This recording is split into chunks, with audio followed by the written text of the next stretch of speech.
Ысык Көл областындагы жергиликтүү соттордун өткөн 2024-жылда аткарган иштери туурасында маалыматтар каралды.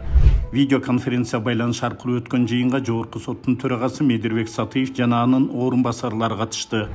Анда Ысык Көл областынын сотунун төрагасы Нурлан Чериков жана анын орун басарлары баяндама жасашып, каралган иштердин саны, сот адилеттигин ишке ашыруу, иштерди кароонун сапаты жана судьялардын иш жүктөмдөрү боюнча маалыматтарды беришти. Анда айтылгандарга караганда өткөн 2024-жылы биринчи инстанциядагы сотторго жалпы 7047 кылмыш жана укук бузуу иштери, ошондой эле соттук материалдар түшкөн. Мындан тышкары жарандык 10229 доо арыз жана экономикалык 1547 иш каралган.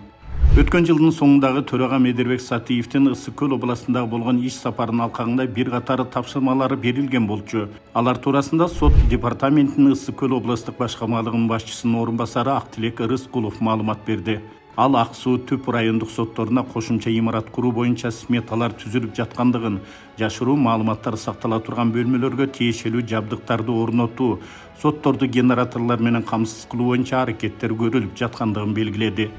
Жыйындын соңунда Жогорку соттун төрагасы Медирбек Сатыев Ысык Көл областындагы жергиликтүү сотторго кемчилдиктерди жоюуга жана сот адилеттигин ишке ашыруунун сапатын жогорулатууга, бирдиктүү соттук практикага жетишүү боюнча иш аракеттерди көрүү тапшырмасын берди.